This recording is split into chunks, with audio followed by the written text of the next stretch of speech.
Hey everybody, it's Galmadex, and welcome back to another traditional draft of Lorwyn Eclipsed. Without further ado, let's get into the pack one, pick one here. Pretty easy pick of Deep Channel Duelist. It's just far and away the best card in this pack. It's a relatively weak pack overall. Some other cards that I do like, but are not nearly pack one, pick one worthy, are the Kolrath Zealot, very good top end for elemental strategies, as well as being very reasonable for Vivid with that land cycling ability.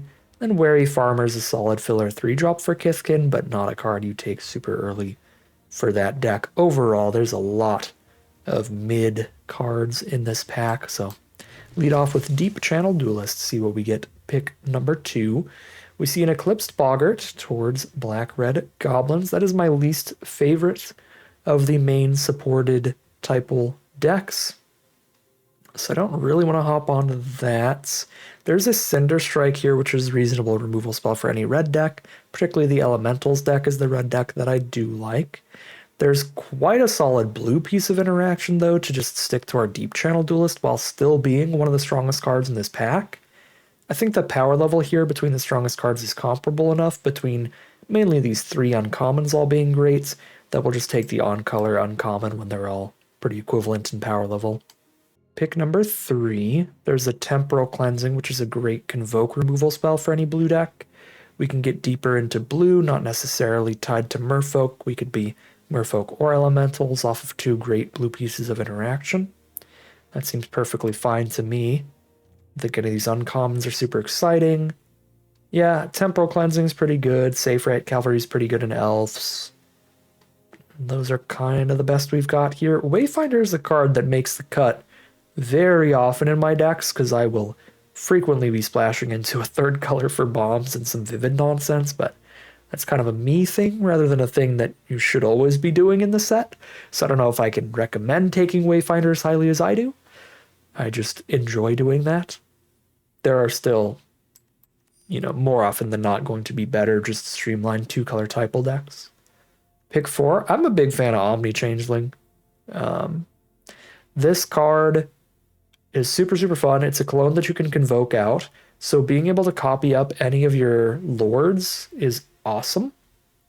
We can also copy creatures with great enter the battlefield effects like the Dundulin Weaver or any like elementals if you're in blue-red.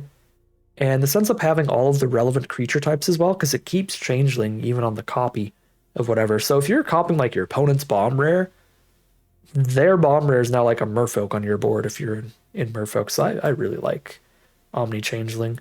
I will take it here over Sky Swimmer, Giant Fall, and Weaver as the best cards. Just sticking deep into blue. There's a Liminal Hold for a great white removal spell. Keep Out's also a very reasonable card. Best cards in this pack being Liminal Hold, Keep Out, Scarblade Scout for the best 2-drop elf. And Guild Weaver's quite a solid elemental, but we'll take one towards potential blue-white merfolk, grab Liminal Hold. Spiral into Solitude and Temporal Cleansing are pretty comparable in power level. So I'm going to take another Temporal Cleansing, just again, so I have one really good, really deep core color to the deck that can move around if it needs to. Like, that's a pretty late Feed the Flames. We also saw that Flamekin, the 4/3 trample that comes with the treasure. We're seeing decent red elementals, so I could see getting pushed in that direction off of the merfolk here. That's a pick 7 Eclipse Boggart, though. I think the one time it is actually correct to play goblins is if you are the literal only goblin drafter in the pod.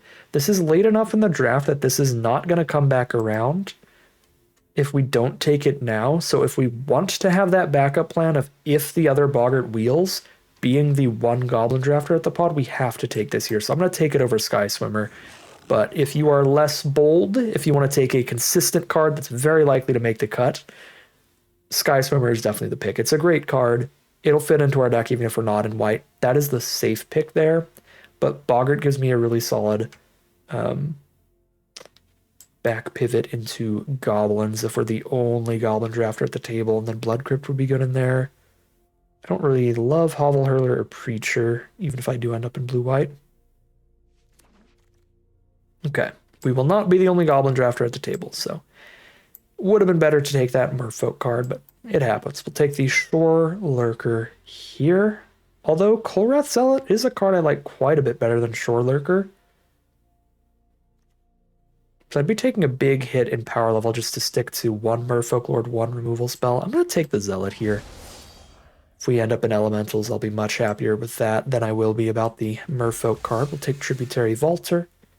There, run away together, can do some cute things, but usually gets cut. Last pick, Flamekin Guildweaver. This is one of the better elemental commons. Well, now we have to take a Merfolk rare because it's incredible, but again, Sig is a rare we can cast without any white mana, so we could still be blue-red elementals and every once in a while use our treasure token to flip the Sig. So still not 100% married to either of these decks, but obviously now having a Sig and a Duelist, Merfolk is more likely. It has stronger reasons pulling us into the color. The big thing pulling us into elementals is that it feels a little more open than Merfolk. But the cards that we've opened up for a Merfolk deck are certainly stronger than the ones we've opened up for an elemental deck. Spiral into Solitude is kind of the only card here for blue, white, and red. I guess Gristle Glutton's okay in elementals, and Stratosaur is literally an elemental, but I don't love either of those. 2 mana, 2/2 flash creature with all the relevant creature types. Double white is not insanely hard to hit in a blue-white deck. That said, 2 mana, 2/1 that we don't play till turn 4 or 5 that can only pick up changelings or planes. We do have one very good changeling. I think it's probably worth the speculation over just a sneakling. Just 2 mana, 2/2 flash Merfolk. I'm gonna grab that. Eclipsed Kithkin. It's one of the few Eclipsed cards that is actually playable if you're not both of its colors.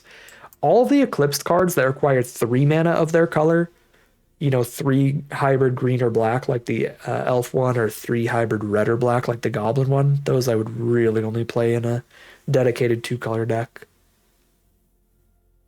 But the elemental one and the Kithkin one, they both only need 2 mana of one of those colors, so they're a little easier to get to. That pick's self-explanatory. Encumbered Reedry is just an excellent Merfolk that gets bigger and bigger and bigger throughout the game. Glamour Gifter is a nice cheap combat trick style creature. I like that over another Spiral, because we already have SWAT, Temporal Cleansing, Liminal Hold, a second Temporal Cleansing, and a Spiral. Yeah, we've got enough interaction to not take that over the Great Uncommon. Another Tributary Vaulter, turn 3. Work on that mana curve. Very good with Sig. Here's another Glamour Gifter. Speaking of very good with Sig, turn 2 Glamour Gifter just to have a somewhat unblockable creature on board to play Sig on turn 3, target the Glamour Gifter, and draw the card. Yeah, it's pretty good. I'll take the Harmonized Crescendo. Instant speed, convoke, draw cards equal to the number of permanents you have of the type. It's a lot of mana, but if like every creature ends up being a Merfolk, it could end up being worth it. Doesn't look like it's going to be the case by the end of this draft, though. We're going to be a little bit more blue-white flyers than blue-white Merfolk by the end.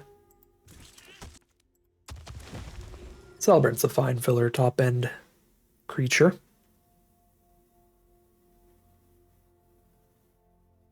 We just need 3 more playables, and then we have a very reasonable blue-white deck here. So if we find very good playables, then we'll end up with a very good deck here. Because their deck is going to be good no matter what, off just any more 3 cards. This is not a good pack to open. We opened a Goblin rare, sadly. There's fine removal.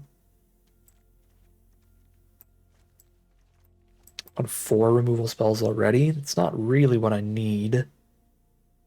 I'm really looking for more Lord type cards. More high impact stuff, more bomby stuff. I don't think I'm taking a Celebrant over the removal though. We'll just grab a Blossom Bind.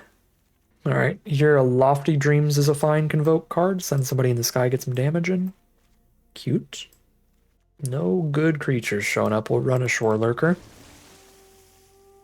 Just looking for good creatures now. We got plenty of great non-creatures. This is ending up pretty awkward. Liminal Hold. But I just don't have room. Some more non-creatures, so just the 4 mana 3/4 on curve. Alright, well, Meander's Guide, if we're lucky, could reanimate like a Sig in the right board. Wanderwine Farewell's kind of a top-end creature. It's a couple 1/1s and a double bounce. Put that alongside the Celebrant. Very similar cards. Just good top-end convoke spells to try to get the board in our favor. Either by just playing a big Chungus or by slowing your opponent down, plopping their stuff back in their hand and getting a couple 1/1s instead. Perfectly happy to take Wanderbrine Preacher. Not super happy to play the Kinsbale Aspirant in here, though. Okay. This is actually a really fun Personify deck with double Glamour Gifter and Sig to Personify. And it's 3 different non-creature spells, so whatever I'm taking here, I have to just swap out rather than cutting a creature for it. So I'm going to run one of those over one of my many removal spells. Drop. Not sure yet. Take another Celebrant here over another Spiral. We've got a bunch of removal. We can, like, put some removal back in if we find a matchup where we really need just a mountain of removal. I think we're going to end up just cutting whatever we take here.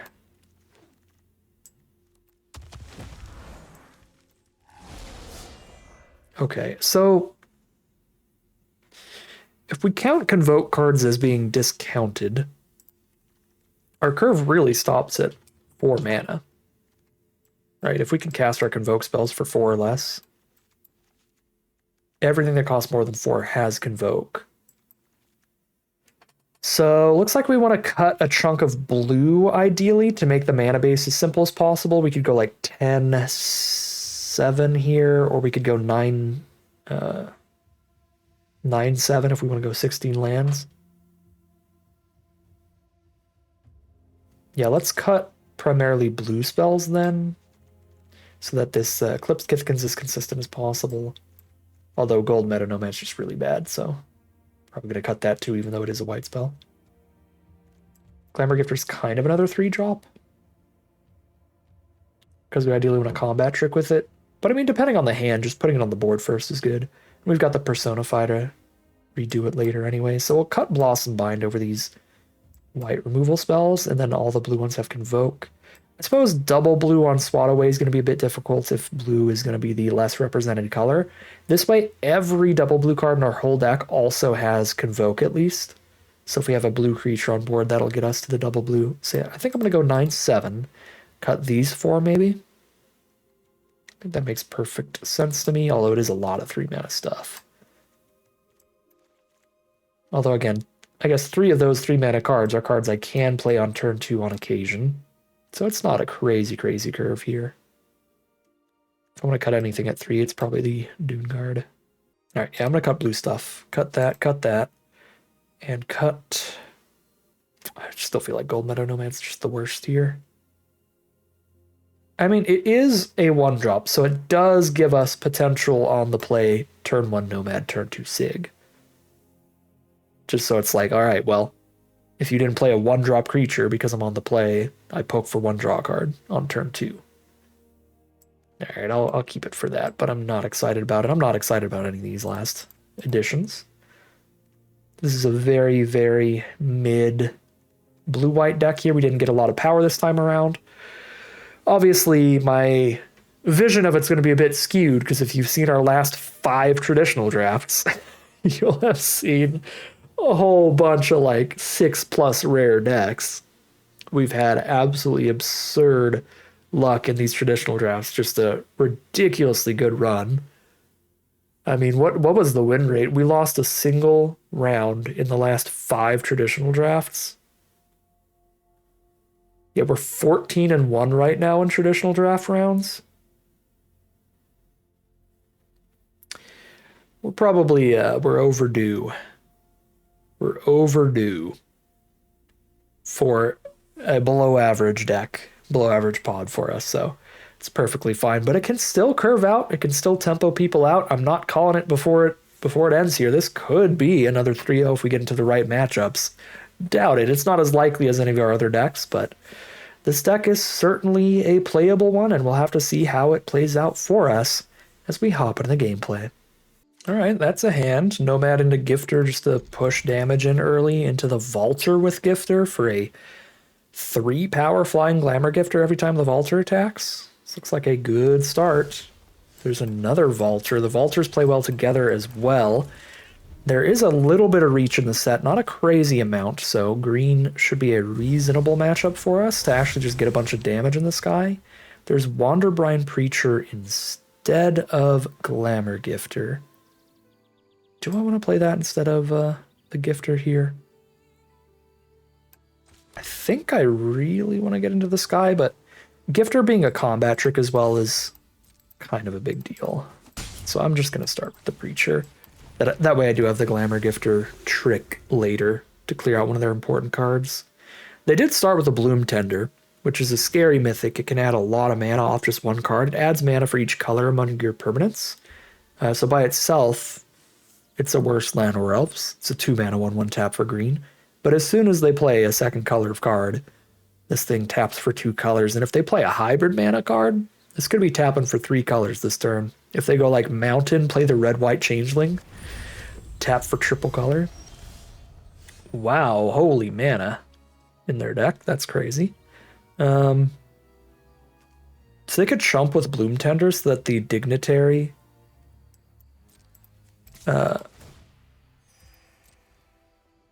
gives them double mana. They have Blossoming Defense. This is going to be sad, but otherwise this is great for me. Okay. Play off curve there, but we did get Glamour Gifter. Combat trick value. This is an awkward opening hand for Bloom Tender, I will say that. It does really want a second color, and they're on mono green from their hand. Okay. I think we still push damage here. I'm perfectly fine to chump block with Nomad against the Brawler, which does force a block, but it doesn't force me to block with a specific creature. So unless they use a removal spell on Nomad to make me chump with Tributary Vaulter, and even if they do that, at that point they could have just used the removal spell on the Vaulter in the first place, so... This is actually 5 toughness. I could double block and get the kill if they don't have a combat trick. It doesn't sound crazy to me, but I do love how much damage the Vaulter's pushing back for here. Cracking back for, so I'm just not going to do it. Yeah, there's no reach over there. We just keep all our flyers and go crazy. There's Personify for Gifter, which is the Stone Cold Nuts here. Hold up the mana for that, and we just save the 2/2 to block the 4/2. Oh, Vaulter only targets Merfolk. I'm dumb. Vaulter Gifter's not a combo. But Vaulter is, so we'll be pushing a lot of damage soon enough.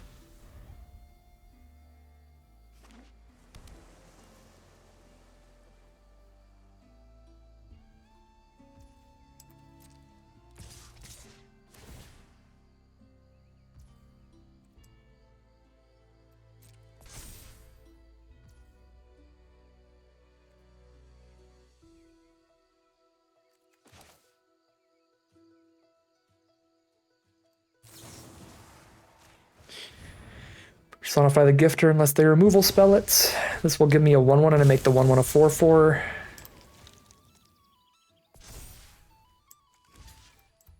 Okay, I have to block that, but then we do that.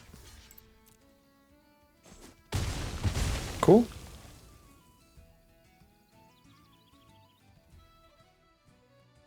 I guess all they really need is one removal spell to be fairly stable. So I lose one of the 2 Vaulters, the other one's not having fun. Oko means I'm probably not having fun. Turkish is -2/-0 till next turn? Yeah. Second from the top or on the bottom. So I hit for 1, 2, 3, 4. I still kill Oko. They don't have an instant. So Oko's just a big fog here, mostly.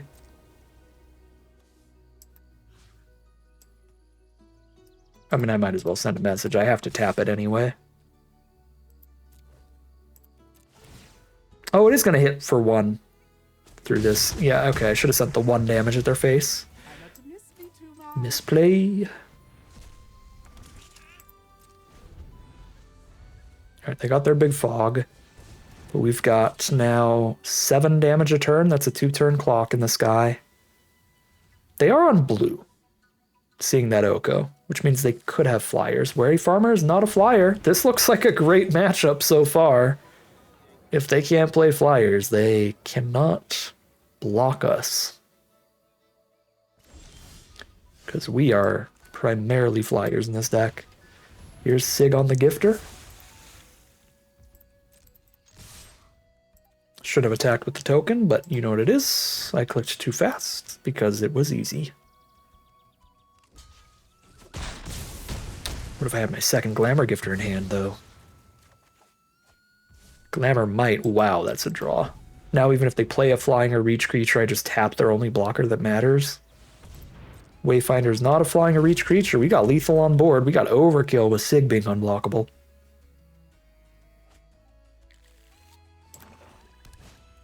Very vivid deck from our opponent. There's the reach creature for the Glamour Might to tap to find lethal.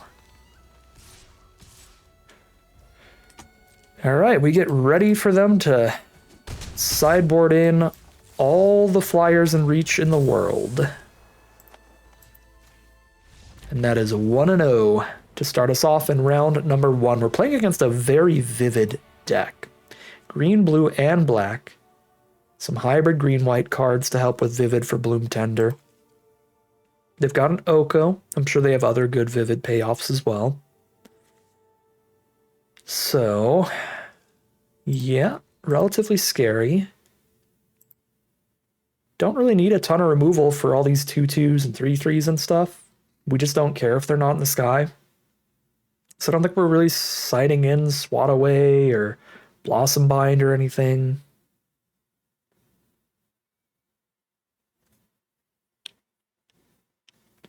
Yeah, I'm happy to run it back. You can cut a land on the draw because you're going to see 1 more card on average, which gets you closer to lands on average. But we're already down to 16 lands. We'd be cutting down to 15 lands. 15 lands on the draw is still a little low. But we are trying to be really quick and low to the ground, so I don't think it'd be absurd to do it. Like, cut a land for just another creature here. I don't think Doomguard's good in this matchup, though. None of our ground creatures are going to be really that relevant. It's all about the flyers. So it would be cutting a land for another removal spell or something. Fel Knight's probably still okay. It's a 3/4 to block all their 3/3s that also, like, gets a little bit extra damage in the sky by giving the +1/+0. Yeah, I'm just going to run it back. I think everything's okay here. I do mostly run it back, even in traditional draft, because my game 1 deck is already perfect. No, it's just... Obviously, when I built the deck, I put all of the best cards in it, so unless there's cards that are really good in specific situations, I don't tend to sideboard too much. Another turn 2 Bloom Tender from our opponent, but this time they have turn 2 Bloom Tender on the play, followed by potentially a non-green card. This could be a big surge in mana. Oh yeah, that's already 2 mana from Bloom Tender plus a treasure token.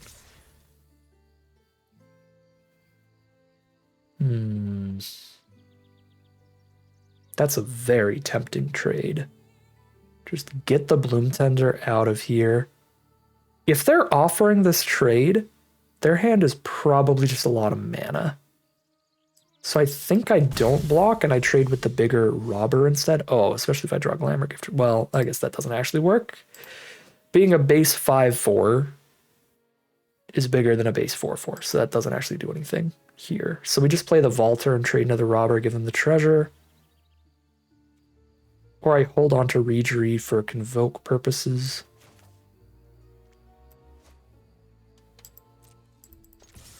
I'm fine getting the 3/3 off the board. They're going to keep it for Vivid.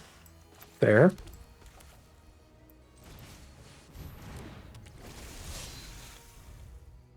Wonderwine Farewell should be pretty good against anything they're trying to ramp out.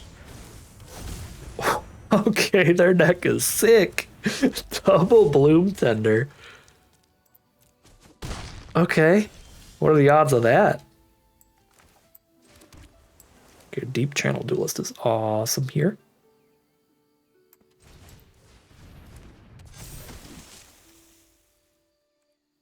Unfortunately, Mr. Gangly is going to kill my Reejerey, which I'm not happy about. I might not attack with the Reejerey. Trading down into the Stompling is rough.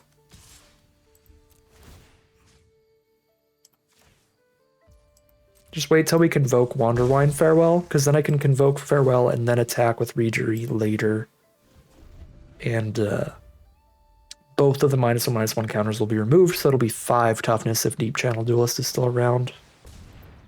Some Sprigs. There's their 1 reach blocker, which I can kill with Wanderwine Farewell permanently. Send in the 4/2. Let's block with a 5/5. They don't have a trick. They have instant speed removal for Deep Channel Duelist. That's pretty good. They don't. Awesome. Tap. Well, bounce that.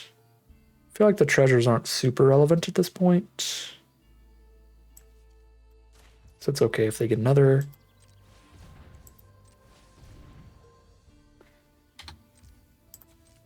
There, that's how I should pay.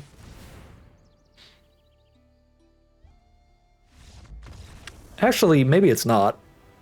Come to think of it, I mean, they scoop anyway. Our deck is just really, really good for this match with all the flying. Because I'm bouncing the Noggle Robber 2, I don't need to tap the Reejerey to the Convoke. I should just tap Glamour Gifter and Duelist to the Convoke and then send both of these in, because then they don't have a 3-power blocker. I'm attacking them with a 4 toughness card against 2 1/1s. Yeah, that was the wrong bounce, but doesn't matter. Very good matchup for us, and we are 1-0 heading into round 2. Ayo. All right, start with 6 cards. This game, we've got a Glamour Gifter with nothing else to targets, but then we do have a 4-drop into 6. We're on the draw. Our deck has a lot of 2 and 3 mana cards. I am going to keep this, ditch the second blue. Because 3 lands and Gifter is already enough for sure. No, it's not. This one doesn't have Convoke. I didn't say that. You didn't hear anything.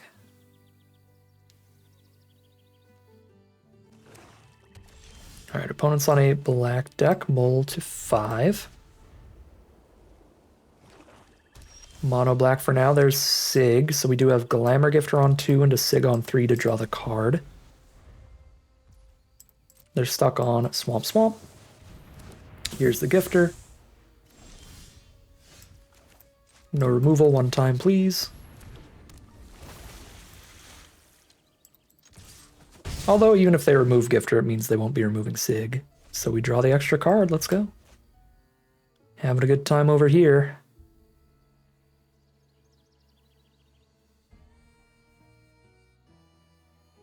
Good sorcery speed removal Sig. That 2 mana sorcery -2/-2 or something would be fine. Be fine for them, and it would be fine with us. Sig's gotten his 2-for-1 of value. Obviously, if he sticks around, like, he wins, because it's just unblockable damage. Protection from everything on another one of your creatures, which means also unblockable damage on somebody else, too.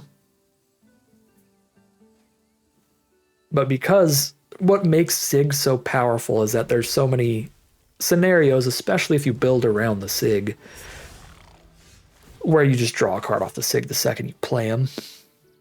All right, I'm just going to be mana efficient here. Honestly, this might be another good matchup. Goblins, one of the most consistent ways for Goblin decks to be winning the late game is by flooding the board with a bunch of 1/1s and like chumping with them and grinding things out. They can't really do that against flyers and unblockable creatures, which is what our deck is 100% about. To the point where I'm even going to Lofty Dreams up a 5/6 Vigilance, create my own ridiculous version of Sarah Angel. Say hello to the God Tree, the 7/8 flying Vigilance. You ever seen a tree fly? It's gonna be like Wizard of Oz up in here. Smack people with a flying tree. Yeah, there's the Boggart Mischief. I think this is another good matchup. Because Boggart Mischief does not work super well against our deck because they can't just keep jumping over and over and over. Same with Cursecrafter style cards. That said, they are in two very removal heavy colors, which is going to be good against us. Just clearing out the biggest flyers and stuff every turn.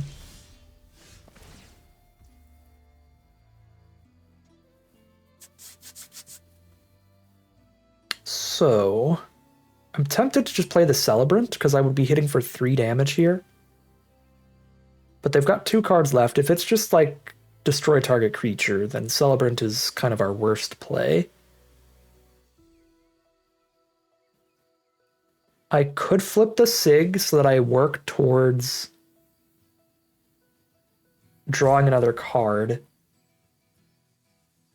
And I can play Glamourmite in the same turn, so it's pretty mana efficient. I think I'm going to do that. And they can't removal spell Sig next turn.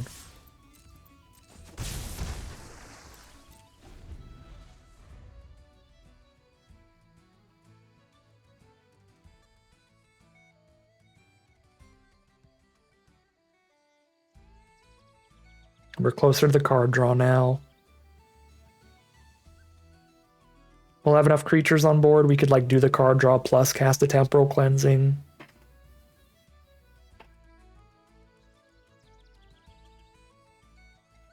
I don't even know what I do with Glamourmite here. Like, I could tap one of the goblins to stop a single point of damage. I could also untap Glamour Gifter to eat a 1/1. But I could also just block a 1/1 with a 2/2. I can't untap Sig. Sig has protection from every color, so can't be targeted by any color. Ooh, Champion of the Weird gets around protection. That is a nightmare. Okay. Yeah, that's real good in this matchup.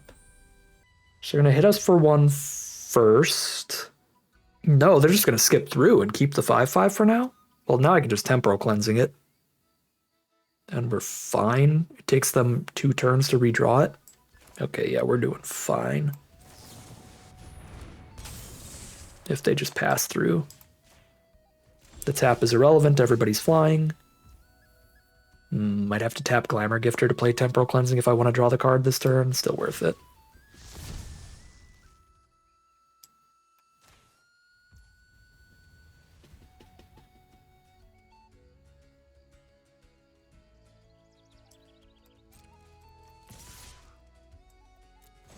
Guess I could top deck an island. But I'm not going to gamble on that happening.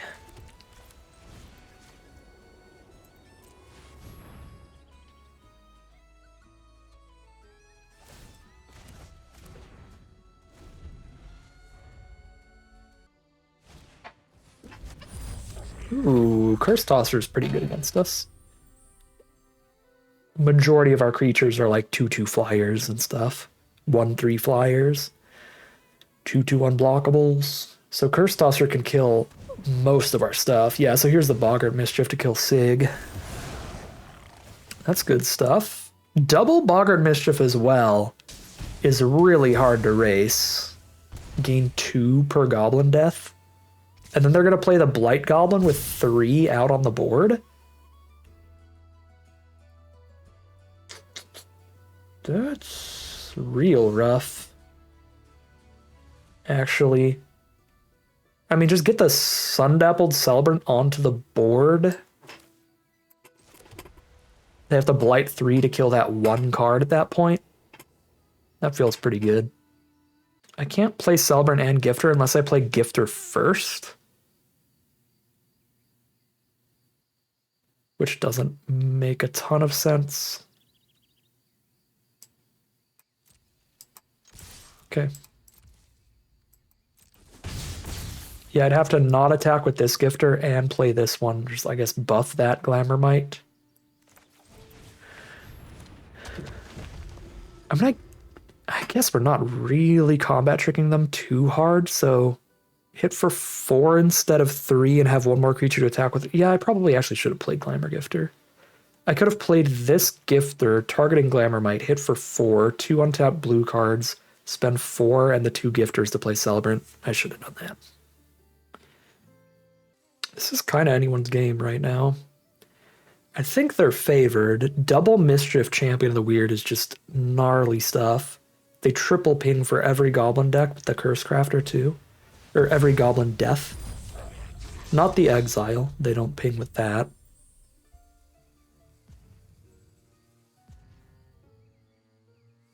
Pass through would mean they lose.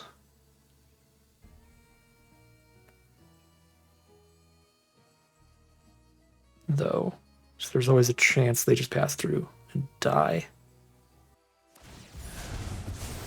They are not going to pass through and die. They're going to be at 10. Is there a way to kill them at 10? 7 flying damage with Celebrant plus Glamour Gifter is 11? Yes, there is a way. If they don't blight again, they're dead. Awesome. They are... Oh, not dead. I don't have double blue for the Lofty Dreams. Oh, shoot. That's actually real bad. If I had another island, we could kill them here, because we could Lofty Dreams and Glamour Gifter, but I can only do one or the other.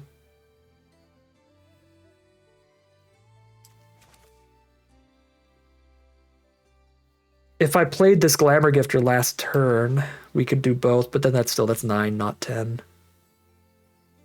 Okay, well, it's definitely Lofty Dreams.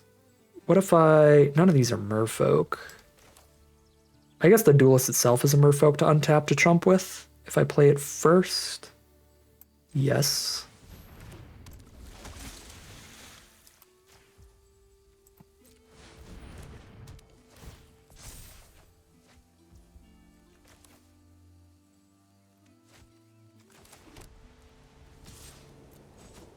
They basically have to kill us this turn, and we have a chumper up.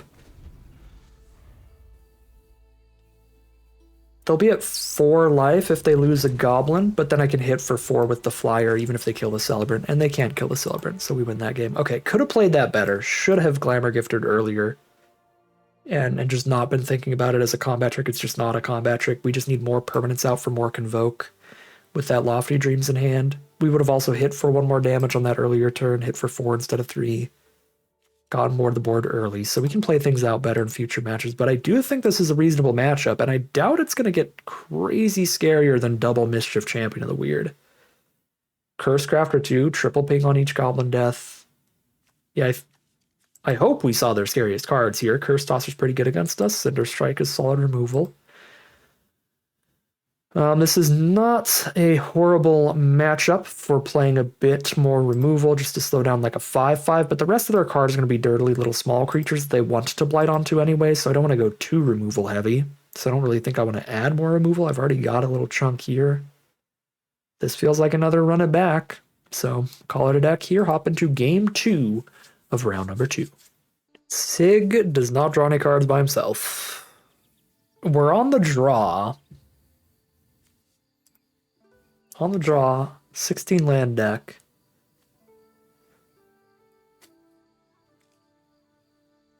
Five 2-drops, 5 3s. I'll keep it on the draw. Definitely a risk though. Not a terrible first draw. There's Curse Crafter. Spiral is not particularly good against that. Probably I'm supposed to just lead with Sig and start getting unblockable hits in the way that I've drawn. Could Spiral this, but it's still going to have its ability. I can blight onto it later, though. It will stop 2 damage a turn minimum for now. and give me more time to try to draw a creature to draw a card off of a Sig.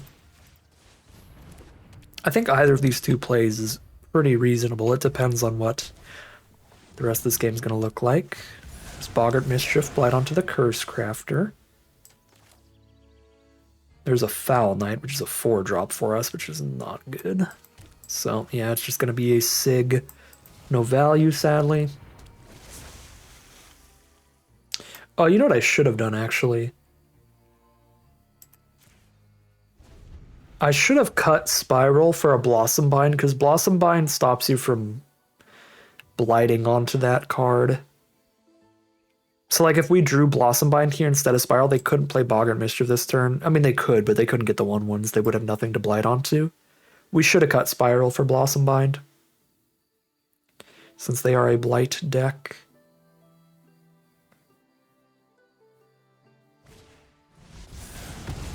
Cinder Strike and Blight for fun. Yeah, the Blight was not necessary there.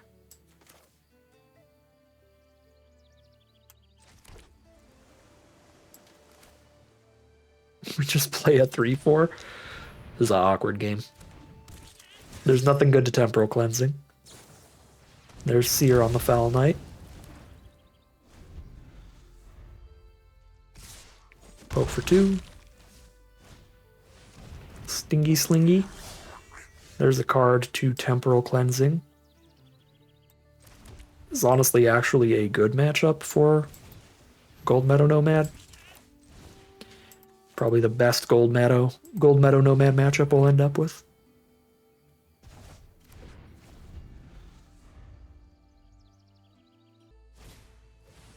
Gristle Glutton. Discard cards and draw cards. Am I really gonna have to Omni-change like a Gristle Glutton at this point?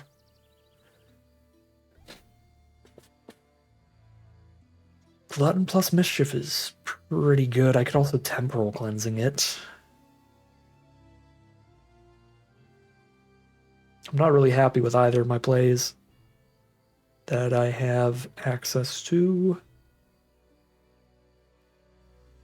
I guess I do to some level need to do some digging here. Okay.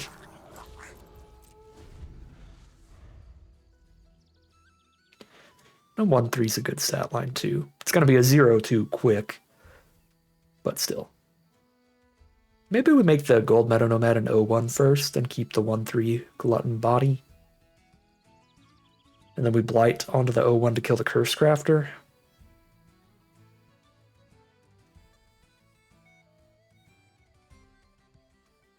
Are they just going to sack the Curse Crafter now? That works too, then I don't have to spend any mana or blight on my own cards. So I'd be happy with that. Yeah, that more than works with me. Discard a 4-mana removal spell to draw a card looking for the 4th mana. They have the 5/5 champion again. They play a Sting Slinger. And a Cinder Strike. Yikes, alright.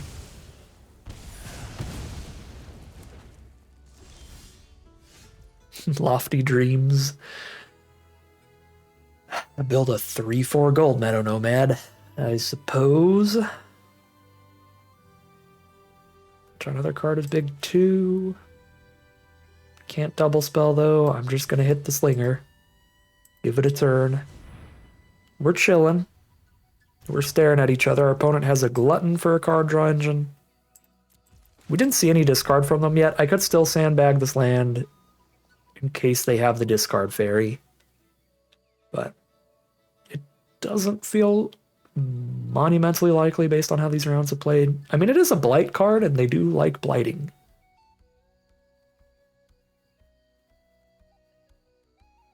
Gristle Glutton's really good against our Temporal Cleansings. So now that we've seen that, we could also maybe swap Cleansings around. But we can certainly swap the Blossom Bind. Although the thing I don't like about the Blossom Bind is it still has its abilities. So if I Blossom Binded that goblin that pings me every time a goblin dies, we'd still keep getting pinged. So we'd still have a problem there.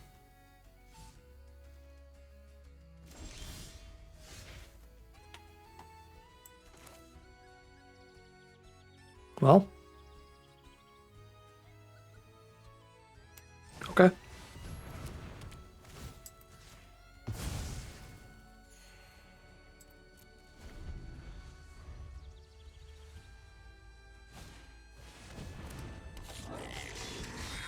They have to lose life or blight every turn.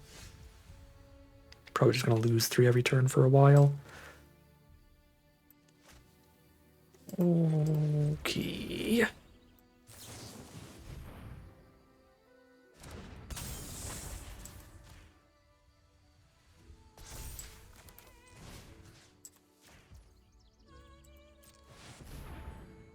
Take 7 on the crackback. It might be crazy to attack here, but kind of want to drop the creature down and just get it in.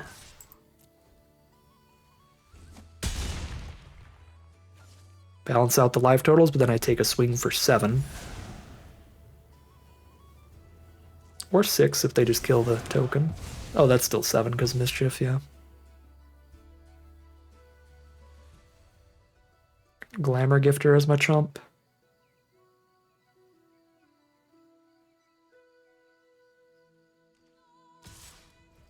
Go to 9.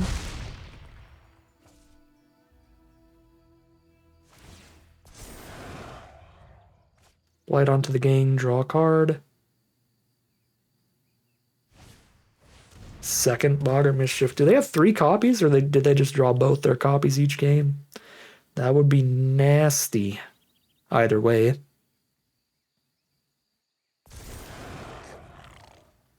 Yeah, I think they got us this game. Our hand was just a little bit too slow. I mean, quite a bit too slow. We didn't really draw into too much gas from an already slow opener.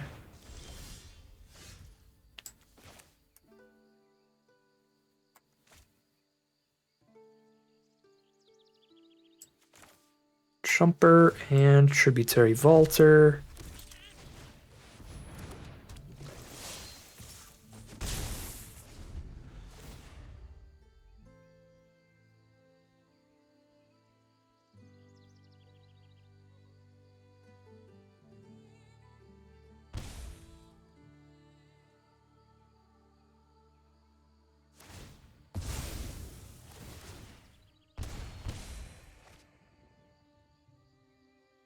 Button Blight draws a spell. It's holding there.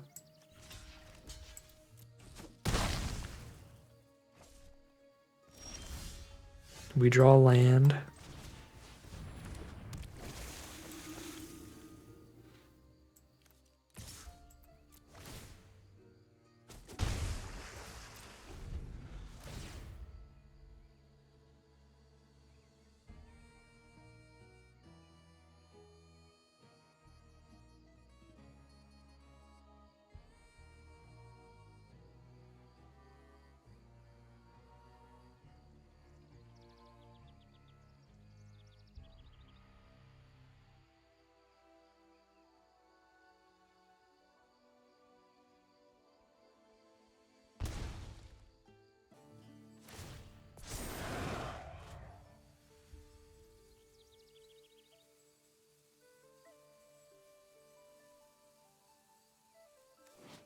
Preacher gains 2 off of each tap, so we chump with Gifter to keep Preacher around, I believe. Unless they throw removal at Preacher.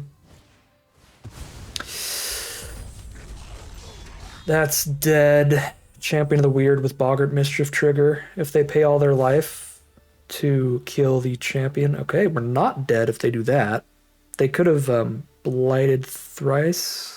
We lose 2 when champion dies and we lose our blockers. I guess thrice wouldn't have killed all our blockers, but this would have died. We'd have 1 blocker untapped.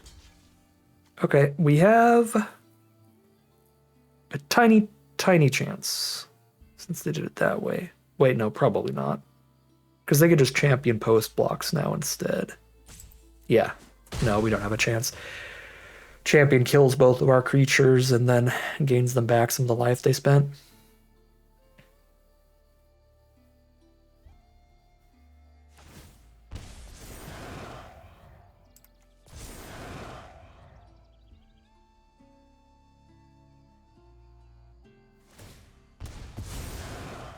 And I guess like hitting one of our 2 5/6 Vigilant Tree Folk would be still alive.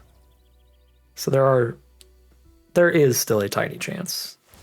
If they make it a 3/3, the chance is better. We've got a little bit more that'll survive a 3/3 by itself, such as a 3/3 of our own. Not that it's a great draw. If they hit any creatures, we're dead. Another land.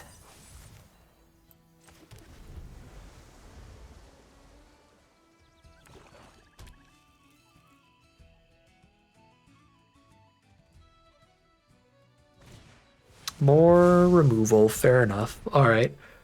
I think we're pretty favored in this matchup. We just need to draw a bit better. They have only removal spells to actually block our creatures. It's a lot of removal, but for the most part, their deck is very much just reliant on like Mischiefs and Champions, which they just managed to get twice in a row. Double Mischief and Champion in both of the first 2 games. And we still managed to outrace it in 1 game. So if they just don't draw into it, I think we win. And also if we just get a little bit of a quicker hand, we can outrace it as well. So Blossom Bind is interesting in this matchup. Runaway Together is fine too, actually, because they have so many goblin tokens to kill. However, I'm not sure what I'm cutting because I did already like... I guess I didn't love Temporal Cleansing when they have Glutton.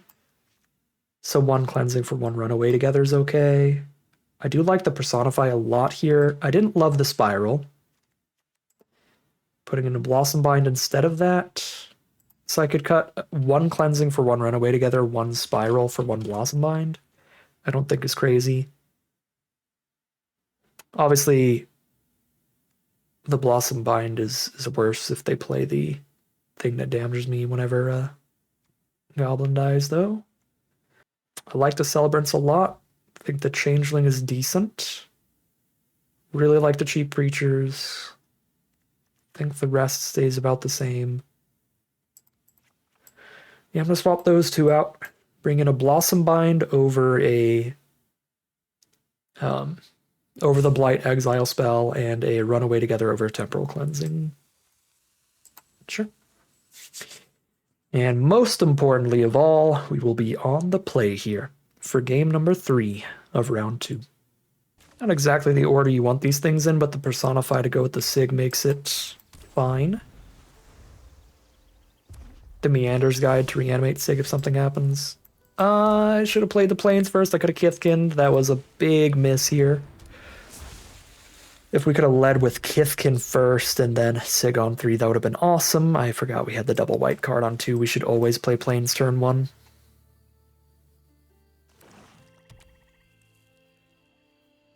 That said, Kithkin's still a really good draw. It just would have been an excellent draw if we had curved correctly. There's the Curse Tosser, revealing their plan. So I can just give protection, and they can't Curse Toss next turn. But if I do that, I can't play Kithkin next turn. I could play Encumbered Reejerey, and then they can kill Reejerey, which is fine, because the Meander's Guide will bring it back. Yeah, let's do protection.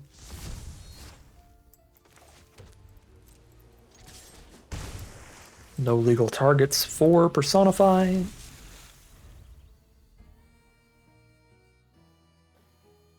We can go Kithkin, hold up Personify next turn, or we run out the Guide. No flip of Sig next turn.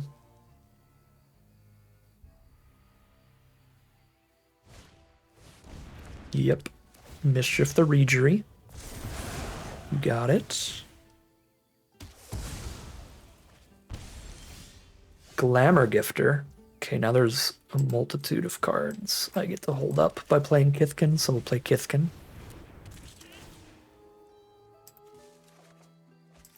That's going to be moderately suspicious. I drew a castable spell and I'm not casting it.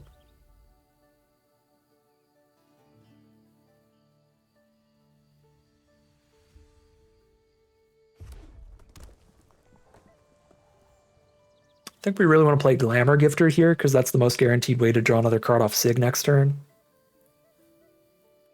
We block and kill 2 1/1s. I mean, if they try to kill Sig, I could personify Sig. That's still good. Another 1/1 to kill a goblin. Sig sticks around. And give the Kithkin protection from all colors to attack with another creature. Oh yeah, this is still good. They have to double removal to kill it.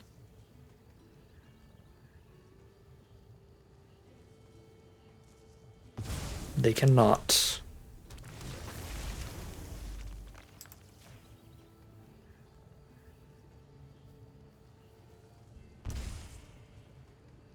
Their instant speed removal we've seen is the 4-mana removal spell.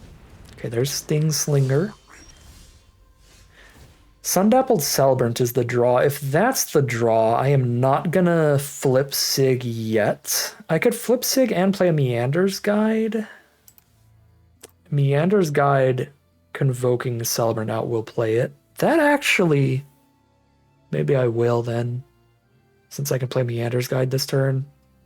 Yeah, thinking of it that way, I'll do that.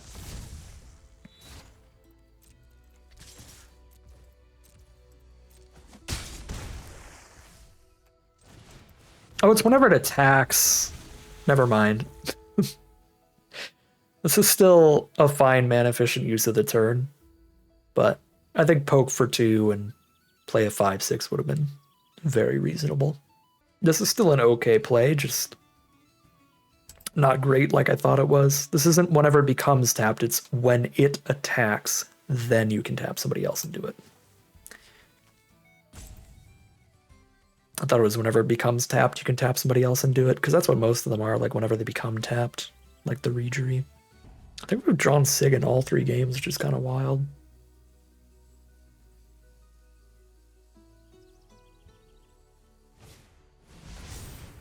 Bog Slithers Embrace, the Meander's Guide. Fine by me. We go to 14. To race here. Potentially draw a card if they don't have another Cinder Strike.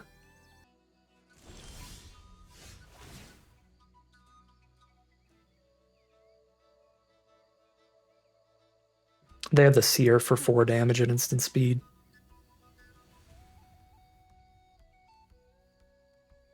They have to kill it now or I draw the card.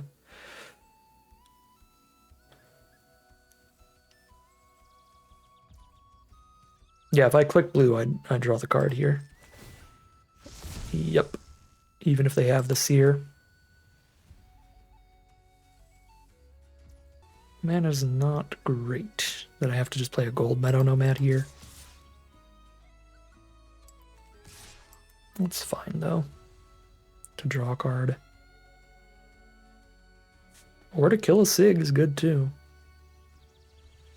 Or to keep a Sig is good, too. Sure. Okay. Sig remains.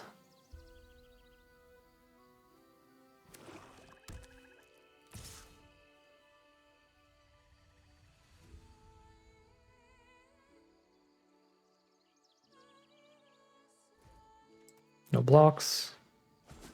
Go to 11. Foul Knight is the draw. No flip.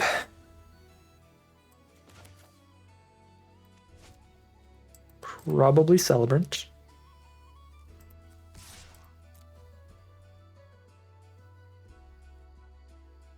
Celebrant, Changeling on Celebrant. Protection from all colors on Celebrant.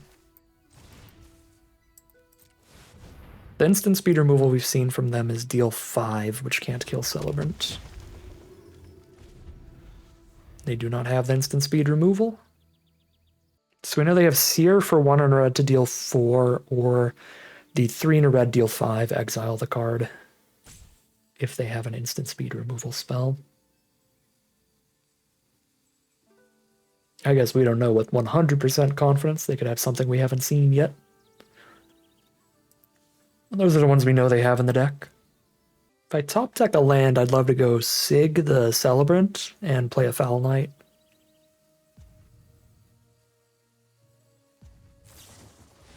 Okay, they're going to feed the flames before Sig gets a flip. That is fair. There's a second Celebrant. Well, that makes things really easy for us.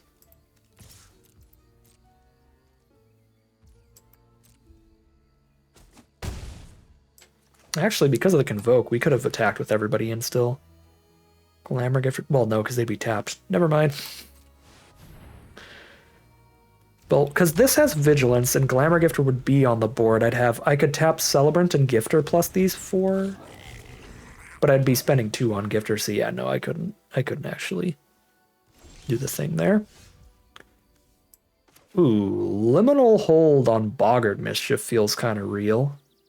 Actually getting a kill pretty quickly off of Celebrants already, though, so I don't know is necessary right now. Overplaying another creature like Gifter or Fell Knight.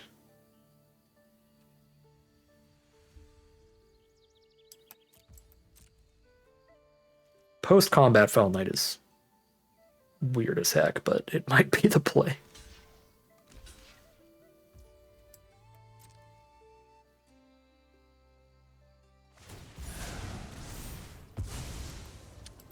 Okay.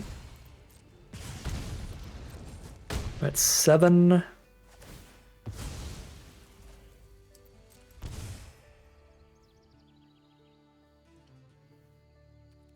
How could they deal 7 to my face?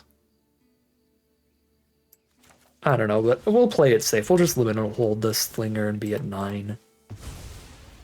And they're definitely dead next turn. Okay. They are definitely dead. Well, that was a very, very good game for us. That was kind of the opposite of game 2. We only drew 4 lands all game, so it's just all gas to just keep applying pressure, which was awesome. The Personify combo was great. Yeah, we just drew a lot better, and they drew a lot worse there. That was their dirtiest hand of the round. And one of our better hands. Not as good as our round 1 hand, or our game 1 hand, but certainly better than game 2. Drew Sig every single game. Rough stuff for opponent. That is 2-0 heading into game number 3, or round number 3, as this is a traditional draft. So yet again, another traditional draft. Another battle for maximum prize out here. Made it all the way to the finals yet again.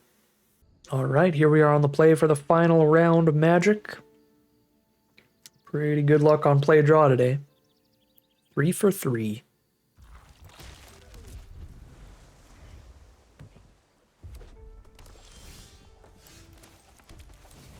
No card draw off the Sig with this opener, so that's a little sad, but this was not a mulligan. It's got a good 2-drop. It's got a reasonable couple plays to follow up with when we get to higher manas. Make sure Sig doesn't die next turn.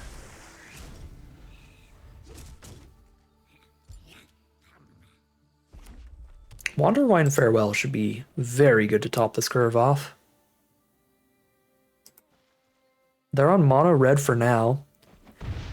So we don't know for sure what they are, but them starting with Flame Chain Mauler, relatively certain that they are blue-red elementals.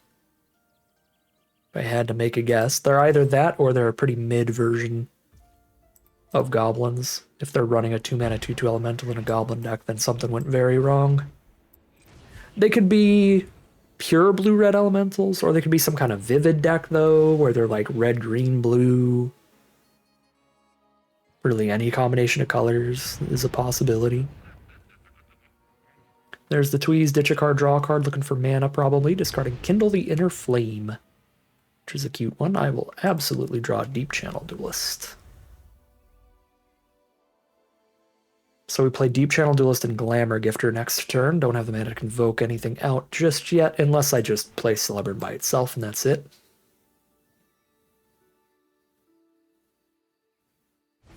Fourth red source. Did they make it to mono red? Probably not. But you can play mono-colored decks in this format on occasion because of the amount of good hybrid mana cards. Whenever target creature gains, whenever this creature does, so you can dig on himself, but the problem with that, I don't have the mana to do that, plus Duelist, plus Glamour Gifter.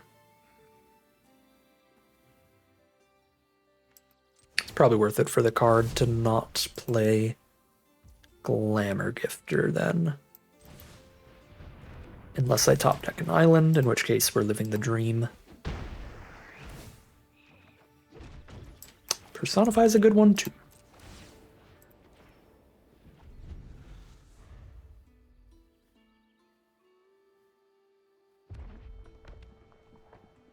I don't know why I thought the token that came out of this was a Kithkin. Probably just because I ran into more Kithkin players playing it than anything else.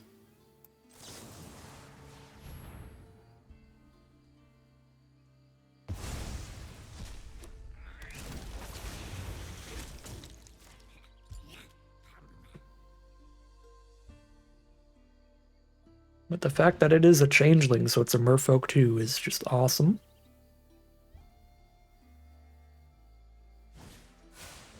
Explosive Prodigy is a great one. That's going to kill Deep Channel Duelist here.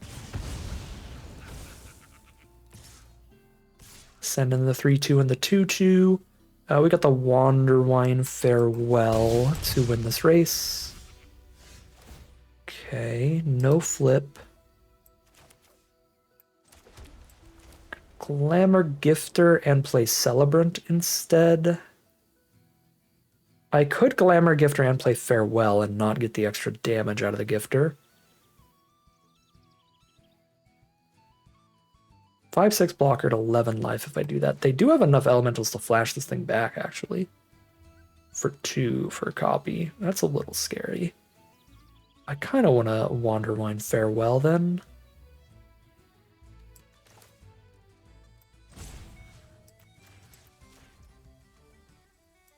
No Glamour Gifter.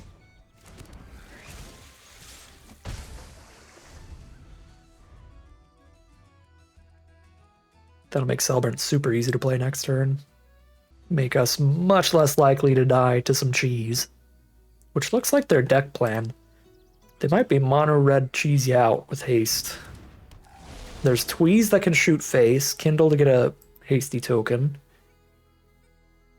Just mono red, full speed ahead aggro. Yeah, they really are. Full mono red. Very cool deck from our opponent.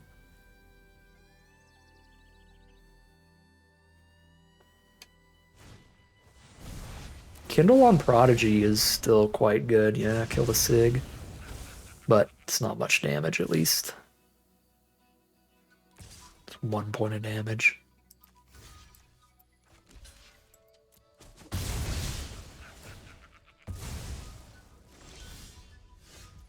Didn't really stabilize them, though. Okay. It's kind of a crazy auto tap, but you can do whatever you want, auto tapper. That turn.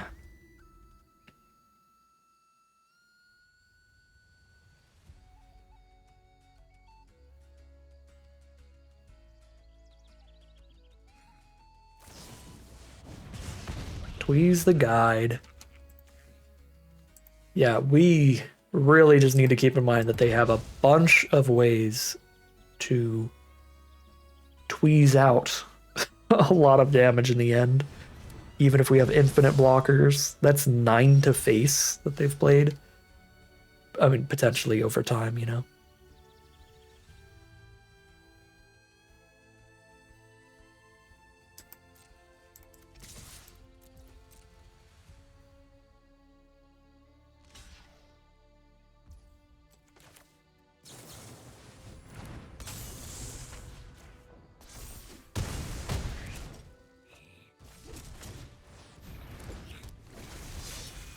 They're at 6th life, they're dying in 3 turns in the sky, and we have a 5/6 heading in.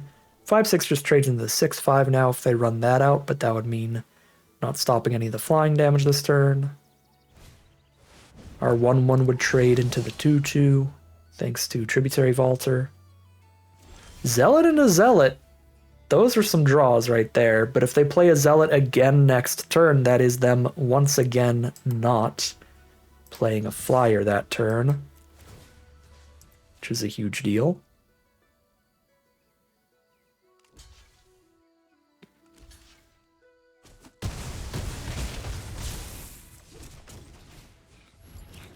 And now the most important part of our board is how wide it is, not how tall it is. So they just can't play the Zealot. They have to play other cards to survive.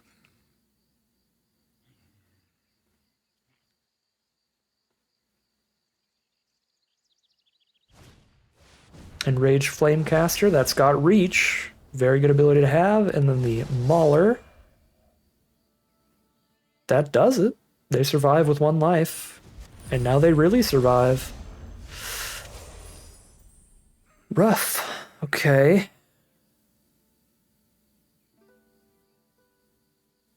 They are completely out of cards. They just cast their entire hand there. Oh no, they have 1 card in hand. That is a really irritating avatar. I literally can't tell. They do have a card in hand though. I mean, the avatar is cool, but the fact that Arena would not highlight that more obviously. So, God, do I send it here? If I send it here, I put them to 2. What do they kill? They could kill my Vaulter for free, Nomad for free, and trade into the 3/1. That's 2 free kills. Yeah, no, we don't attack this turn. Then we gotta draw into something. It's a top deck war where we are slightly favored. We're at 10, they're at 3. And we have 2 more creatures on board. That is a wonderful start. Bomb rare that doubles up every instant sorcery. Not exactly. They cast an instant sorcery, they put it underneath it, and then they cast that every time it attacks too. And our first draw is a land. If I attack all, I'm chump attacking with like 3 creatures to deal 1 damage, so we have to pass. If they have any removal like a Tweeze, we've just lost off of the Daydreamer now. Just go Tweeze, put it under Daydreamer, attack Tweeze, GG.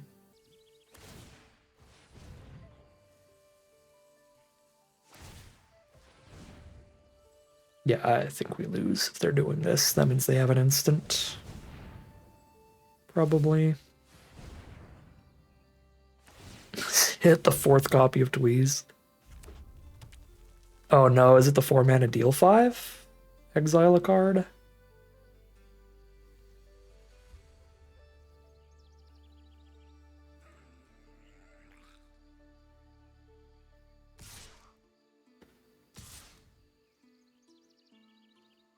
And they have to cast it now if they want to cast a copy with Daydreamer. Okay. It's just damage. If this were any removal, they would have played it already. This does force at least 1 block.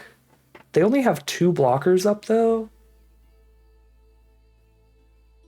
They could block my 2/1 and my 3/1, take 2, go to 1, and not be dead, but if I just chump with like... Oh, I have to block with the 1/3. I have to block with the 1/3 or I'm dead to double Mauler activation. Because that's hitting for 6. So this only has to trample for 2. I have to block 3 damage there. Okay, so I have to block like that, and then if I draw any removal spell, we win. Another Glamour Gifter wins. We got outs here. Unless they have the burn spell, in which case they could have won just by pre-combat burning as well.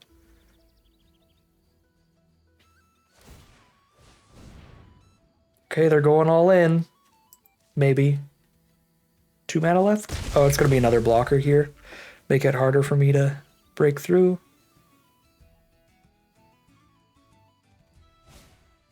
Yep. Alright, what do we got? We do still have outs, but now just like a raw removal spell wouldn't do it. The make something a 4/4 definitely does.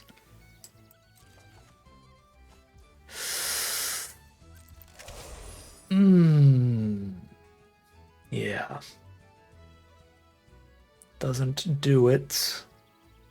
And they attack all next turn and kill me. Brutal.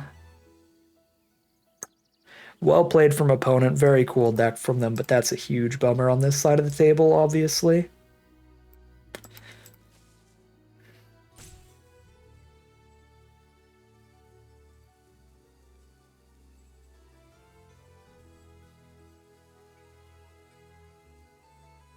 Trying to think if there's anything we can do.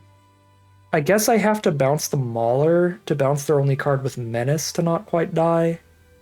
If they top deck a land, but I'm still losing because I have to lose every single one of my creatures to not die. Which means that there's no draws that are actually outs at that point. Yeah, I'll have no creatures left. Nothing I draw from there wins. Okay. On to game 2. Feels like another good matchup overall, but they drew super well in the end game. Just a ton of burn spells and red creatures. Simple matchup for the most part. Feels like one where Sentinel's actually pretty good. Runaway together, not so much. They have a lot of good enter effects. Swat away seems fine. What looks bad here? So Gold Meadow Nomad actually looks great. They have multiple 1-mana 2/1s. They also have 1/1s. They have 1/1s and 2/1s, like the Soulbright Seeker. So Gold Meadow Nomad looks great. Regery's a little rough, but still has a lot of potential.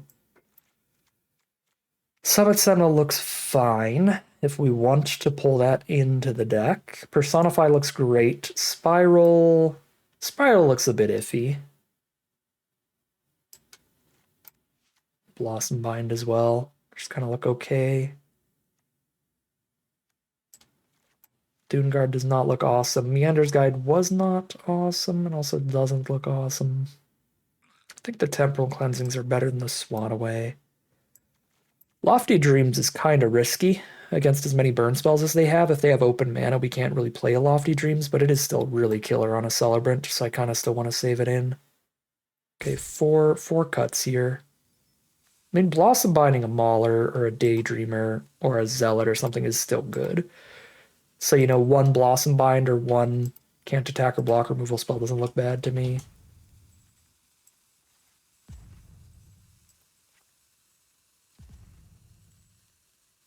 I'll keep the Meander's Guide as well. They're going to be killing our creatures a lot. So whatever manages to stick around, it'll go crazy. Okay, game number 2 of round 3. Not like this, Arena. It says one castable spell unless we top deck an island. I think that's too risky on the play instead of on the draw when we're running 7 islands, because we've got a lot more white than blue. Yeah, there's 7 islands out of 33 cards here. We gotta mulligan that. Okay. Cross our fingers and hope for the best. But it's looking like a 2-1. To be fair, though, I think getting a 2-1 with this deck is about what's to be expected. That's a solid run for it. That just means it'll be our second loss in traditional draft out of 6 drafts in a row. It's in the grand scheme of things, still pretty excellent. Their deck is absurd. They have Flame Braider in that deck. It was just so... Elementals were just so immensely open. They got to go mono red elementals. Yeah, no. This is the first matchup. Now seeing a Flame Braider on top of everything they did, I'm pretty sure they are heavily favored. There's no way they have an instant speed elemental here. Oh my god. Yep.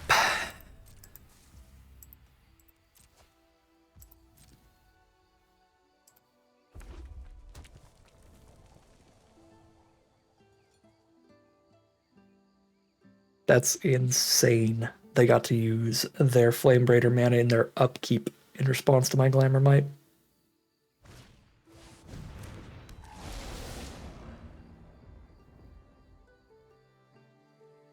Come on, land. Shouldn't open my mouth. I'm not going to personify again. I'm not going to personify just to tap Flame Breeder again. Because if I do that, I'm spending the turn making a 1/1. They can still go land, play a 4-drop at worst.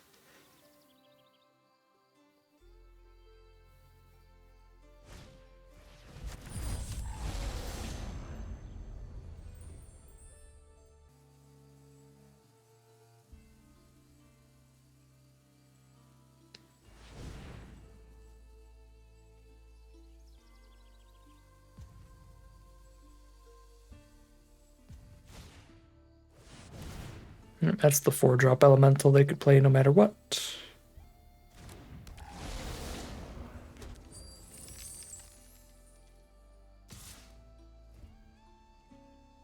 So Flame Breeder just gave them Seeker 2. Well, I guess they don't have a land in hand, so I guess they couldn't have played Guildweaver. But that was self-imposed. They did ditch the land.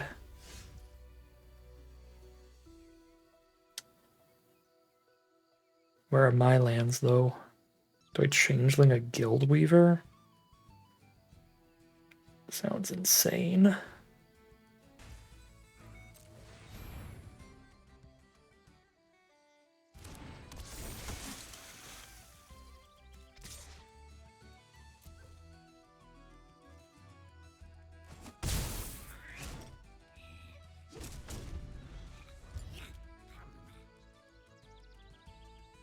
We know their hand is 100% spells because they didn't play a land last turn. So they have a heavily favored board state and more spells.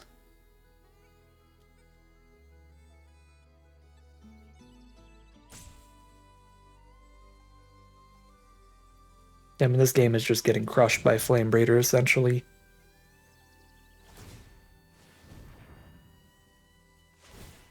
Did not draw any removal this game.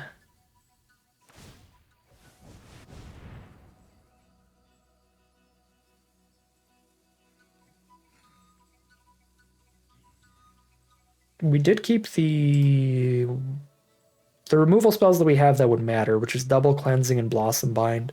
The only removal spell we actually ended up cutting was the Pacifism removal spell, which wouldn't have been good against Flame Breeder because we would have had to do that and then also Blight before we're actually stopping it from doing its thing.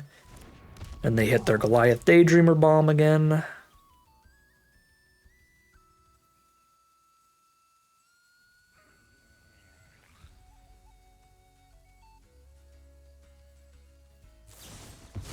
Tweeze and put it under the Daydreamer.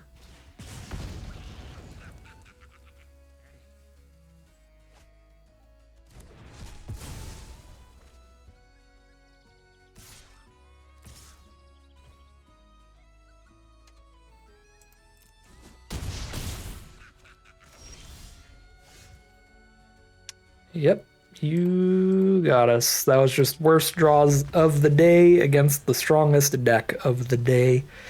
And that's magic for you. I think 2-1 is a very reasonable record for this deck. I'm really just bummed out about that first match. I think that game was... I don't know if it was winnable if I played perfectly, because I don't remember doing anything particularly wrong that game, but it was 100% winnable if we won the top deck war. It kind of just got to the kind of position where it's like, who's going to draw the most important cards first? And it wasn't us. We got into a coin flip endgame and lost the coin flip there. This game, they 100% just outclassed us with their deck. We didn't find removal for Flame Breeder, so they just dump it all out. That's fair enough, but man, I feel like we could have won game 1 somehow and then been on to game 3 here, where we could try to get a better hand than this very mid mulligan to 6, miss a land or 2 kind of hand that we ended up with. Again, I still think it's a matchup where they're very favored. We probably win this matchup 1 out of every 5 times, so that's kind of where this run was destined to end at 2-1.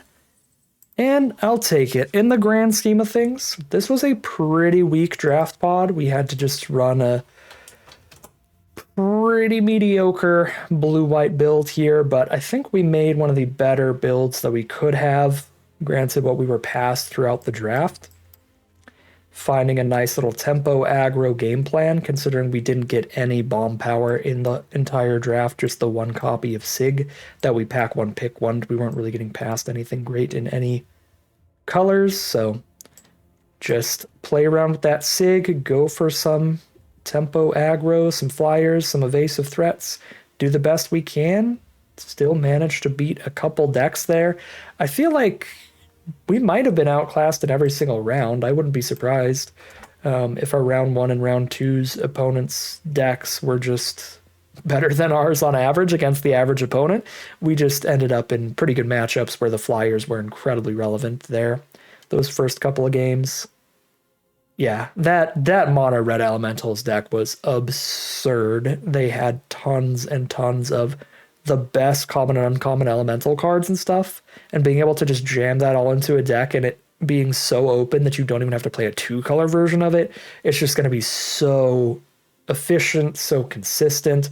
It's going to be super hard to beat. Just really beautiful deck from that opponent. Well done from them. They found the open lane in their pod, and I feel like our pod didn't really have any massively open lane that would have ended up in anything nearly that good, so we just tried our best to aggro out some people, and we did for a couple wins at 2-1 today, making our traditional draft record. Unfortunately, only 16 wins and 2 losses out of all these games. Still, obviously, a ridiculously good run in Lorwyn Eclipsed so far, even if it's an average run today. But that is going to end today's video. As always, I'd like to thank my patrons and YouTube members for their support, as well as you for watching the video. If you enjoyed it and you're interested in seeing some more, you can always like, comment, and subscribe to tell the YouTube algorithm to send some more in your recommended feed. If you'd like to support the channel directly, you can check out the Patreon link in the description below. And other than that, as always, thank you very much for watching, and I'll see you again soon for some more Magic Arena.